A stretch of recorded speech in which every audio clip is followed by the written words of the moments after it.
नमस्कार दोस्तों, कैसे हैं आप सब। स्वागत है आप सबका आपके अपने चैनल स्पर्श क्लासेस में।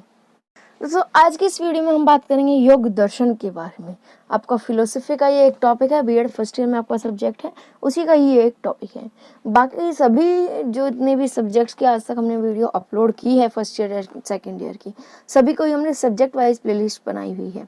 आप नीचे वीडियो के डिस्क्रिप्शन को चेक करेंगे तो उसमें आपको सारी की सारी प्लेलिस्ट मिल जाएगी लाइन से। आपको जिस भी सब्जेक्ट की तैयारी करनी है आप उस सब्जेक्ट की प्लेलिस्ट में जाइए, वहाँ पर आपको टॉपिक वाइज वीडियोस मिल जाएंगी, लेक्चर वीडियोस मिल जाएंगी और सभी के सभी नोट्स के लिए भी प्लेटफॉर्म रेडी है। आप हमारे स्पर्श क्लासेस एप्लीकेशन को डाउनलोड कर सकते हैं, एंड्रॉइड एप्लीकेशन को प्ले स्टोर से।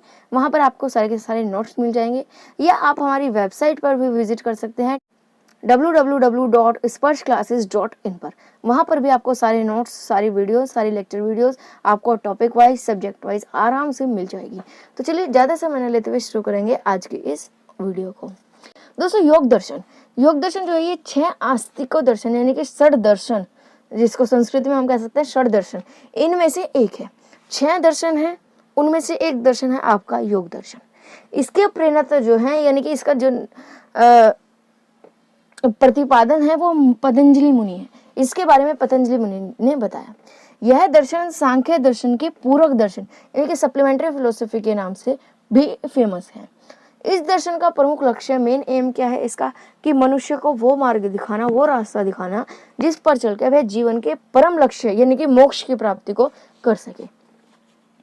पतंजलि मुनि ने योग सूत्र नाम से योग सूत्रों का एक संकलन किया, जिसमें उन्होंने पूर्ण कल्याण और शारीरिक, मानसिक, आध्यात्मिक शुद्धि के लिए अष्टांग योग का एक मार्ग विस्तार किया।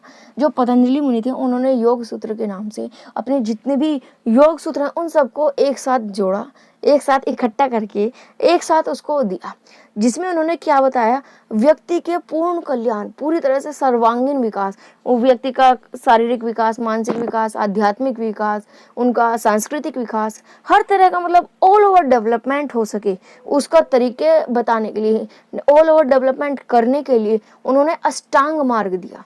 अष्टांग मार्ग में उन्होंने 8 मार्ग बताए। उन्होंने कहा कि इन 8 मार्ग पर चलकर कोई भी व्यक्ति अपना ऑल ओवर डेवलपमेंट कर सकता है, हर तरह का विकास उसका हो सकता है, साथ ही साथ अंतिम लक्ष्य को भी वो प्राप्त कर सकता है यानी कि मोक्ष की प्राप्ति को वो कर सकता है अगर कोई भी व्यक्ति इन अष्टांग मार्ग पे चलता है। अब एक बार इन अष्टांग मार्ग को देख लेते हैं। एक बात और दोस्तों, लॉन्ग क्वेश्चन में आप इनको लिखेंगे तो बहुत अच्छा असर पड़ता है लॉन्ग आंसर में आपका, ठीक है, लेकिन इनको अलग से शॉर्ट क्वेश्चन बनकर आपका आ सकता है कि अष्टांग मार्ग क्या है, इसके बारे में समझाइए, ठीक है। वेरी शॉर्ट में आ सकता है कि अष्टांग मार्गों के नाम लिखिए, तो उसमें आपको सिर्फ नाम लिखने हैं। शॉर्ट क्वेश्चन में आपको नाम के साथ साथ उनके अंदर एक्सप्लेन भी करना होगा। देखते हैं कि क्या है ये अष्टांग मार्ग। अष्टांग योग में इन्होंने 8 अलग अलग चरण बताए, अलग अलग स्टेप बताए। उन्होंने कहा कि ये 8 आयाम वाला मार्ग है, जिसमें 8 आयामों का अभ्यास एक साथ किया जाता है। ऐसा नहीं है कि एक स्टेप वाइज स्टेप, पहले स्टेप कर लिया, उसके बाद सेकंड स्टेप, उसके बाद थर्ड स्टेप, नहीं, 8 के 8 स्टेप को, 8 के 8 चरणों को एक साथ इनका जो है निर्वाह करना होता है, इनकी प्रैक्टिस करनी होती है, इनका अभ्यास करना होता है। कौन कौन से 8 अंग बताए हैं इन्होंने?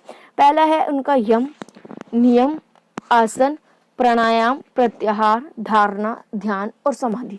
ये इन्होंने 8 अंग बताए जिनको हम कहते हैं अष्टांग योग। अगर आपका वेरी शॉर्ट क्वेश्चन में आंसर आता है, क्वेश्चन आता है कि अष्टांग योग मार्ग के 8 मार्गों के बारे में बताइए, तो आपको ये 8 नाम लिख देने हैं, ठीक है, उसमें एक्सप्लेन करने की जरूरत नहीं है। शॉर्ट क्वेश्चन में आपको एक्सप्लेन करने की जरूरत पड़ेगी। देखते हैं यम में उन्होंने फिर से 5 नैतिकता के गुण बताए, ठीक है, 5 मोरल एथिक्स कहो या सोशल एथिक्स कहो, 5 एथिक्स को उन्होंने यम में लिया। कौन कौन से एथिक्स? अहिंसा यानी कि हिंसा नहीं करनी। हिंसा का मतलब मारकाट से ही नहीं, साथ में हिंसा का मतलब क्या है? शब्दों से, विचारों से और कर्मों से किसी को भी अकारण हानि नहीं पहुंचानी। मतलब क्या है यहाँ पर, ये बात जरूर ध्यान से समझना दोस्तों, कि हमें अपने बोलकर भी किसी को हानि नहीं पहुंचानी, ठीक है, अपने विचारों से भी किसी को हानि नहीं पहुंचानी है, और ना ही अपने कर्मों से किसी भी तरह से किसी को अकारण यानी कि बिना किसी रीजन के हानि नहीं पहुंचानी है। दूसरे नंबर पर आता है सत्य, यानी कि हमेशा सत्य बोलना है। विचारों में हमारी सत्यता होनी चाहिए और परम सत्य की स्थिति में रहना है। जैसा विचार मन में है वैसा ही आपकी बातों में, आपकी वाणी में होना चाहिए। अस्त्य यानी कि चोरी ना करना। इसमें एक बात इन्होंने कही थी इम्पोर्टेंट, ऐसा नहीं है कि जब आप फिजिकली रूप से अब किसी के सामान को चोरी कर लेते हैं वही चोरी है, नहीं, वो तो चोरी है ही है। साथ में अगर किसी का आप मन से भी कुछ चीज को सोच रहे हैं ना, मान लीजिए एक एग्जांपल के लिए आपके दोस्त के पास एक वॉच है, ठीक है, घड़ी है आपके दोस्त के पास, और आप मन से सोचे कि काश ये घड़ी मेरे पास होती, तो ये भी इसमें एक तरह की चोरी बताई गई है, मन से की गई चोरी, ठीक है। तो यहाँ पर अस्त्य में क्या कहा कि मन से, कर्म से, वचन से किसी भी तरह से चोरी नहीं करनी है। ब्रह्मचर्य, ब्रह्मचर्य के दो अर्थ यहाँ पे इन्होंने लिए।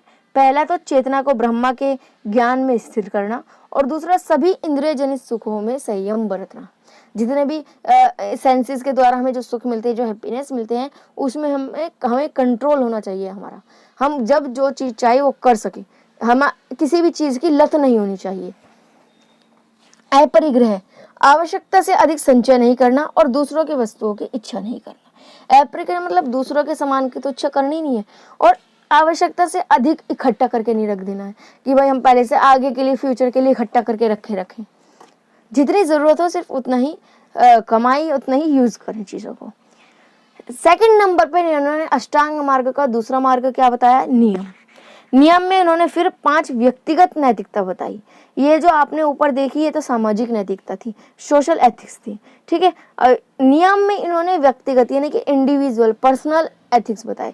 जैसे कि फर्स्ट है आपका सोच, शरीर और मन की शुद्धि करना, साफ स्वच्छ रहना, संतोष, संतुष्ट और प्रसन्न रहना, तब स्वयं से अनुशासित रहना। तब का मतलब यहाँ पर ये नहीं है कि आप उपवास करो, खुद से स्वयं से अनुशासित रहना, डिसिप्लिन रहना। स्वाध्याय, आत्मचिंतन करना। ईश्वर प्रणिधान, ईश्वर के प्रति पूर्ण समर्पण होना, पूर्ण श्रद्धा होनी चाहिए। थर्ड नंबर पर है तीसरा मार्ग इनका आसन। पतंजलि ने स्थिर और सुखपूर्वक बैठने की क्रिया को आसन कहा।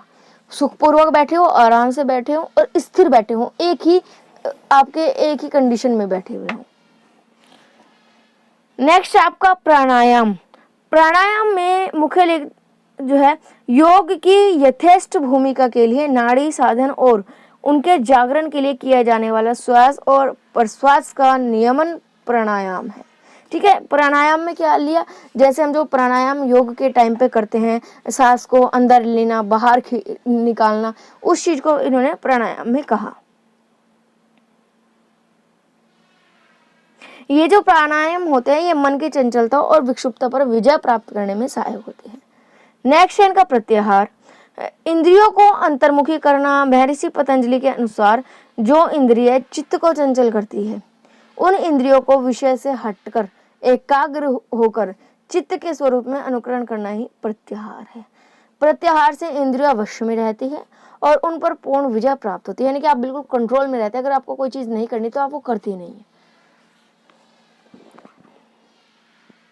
जिस प्रकार रानी मधुमक्खी के एक स्थान पर रुक जाने पर अन्य मधुमक्खियां भी उसी स्थान पर रुक जाती हैं। धारणा, नेक्स्ट है मार्ग है धारणा। मन को एकाग्रचित करके ध्येय विषय पर लगाना पड़ता है, किसी एक विषय का ध्यान में बनाए रखते हैं। इसके बाद है ध्यान। किसी एक स्थान या वस्तु पर निरंतर मन स्थिर होना ही ध्यान है। जब ध्येय वस्तु का या किसी भी वस्तु को चिंतन करते हुए चित्त तद्रूप हो जाता है, बिल्कुल वहीं की वहीं हो जाता है, उसे ध्यान कहते हैं।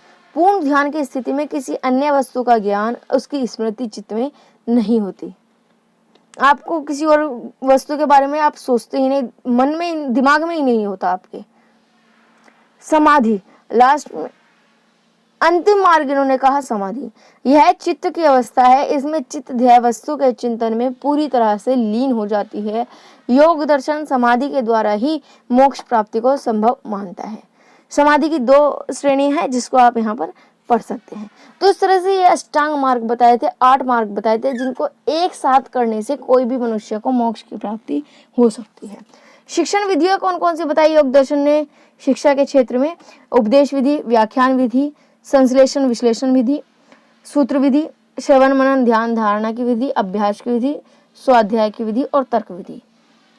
उद्देश्यों की बात करें तो इन्होंने 2 तरह के उद्देश्य बताए। साध्य उद्देश्य और साधन उद्देश्य। साध्य उद्देश्य इन्होंने क्या बताया, इनकी मेन पर्पस क्या बताया, मुक्ति का उद्देश्य कि अंतिम जो लक्ष्य है वो मुक्ति होनी चाहिए। साधन इंस्ट्रूमेंटल ऑब्जेक्टिव क्या है, शारीरिक विकास, मानसिक विकास, भावनात्मक विकास, बौद्धिक विकास, नैतिक विकास, अष्टांग योग का प्रशिक्षण, चारित्रिक विकास। ये सभी के सभी वो जो विकास है किससे हो जाएंगे, आपके अष्टांग मार्ग के द्वारा आप कर सकते हैं। सिद्धांत क्या थे इसके योग दर्शन के, कि यह जो सृष्टि है वो प्रकृति पुरुष के योग से बनी हुई है। ईश्वर ने बनाई है सृष्टि को, लेकिन प्रकृति और पुरुष के दोनों के योग से, दोनों के सम से मिलकर बनी है। प्रकृति, पुरुष और ईश्वर तीनों मूल तत्व हैं। मनुष्य प्रकृति, पुरुष और ईश्वर का योग्य है। मनुष्य जीवन का अंतिम उद्देश्य मुक्ति है। मुक्ति के लिए चित्त वृत्तियों का निरोध होना आवश्यक है। अष्टांग योग साधना के लिए नैतिक आचरण आवश्यक है। तो ये था दोस्तों आपका योग दर्शन। उम्मीद है ये आपको यहाँ पर टॉपिक क्लियर हो गया होगा। आप अपने जो भी फीडबैक है वो कमेंट बॉक्स में नीचे दे सकते हैं। वीडियो अच्छी लगी हो तो लाइक कीजिए, अपने दोस्तों के साथ ज़्यादा से ज़्यादा शेयर कीजिए। इसी तरह की और वीडियोस को पाने के लिए आप चैनल को सब्सक्राइब कर बेल आइकन को प्रेस ज़रूर कर लीजिएगा। आज के लिए बस इतना ही, मिलेंगे आने वाली वीडियो में। आज के लिए धन्यवाद।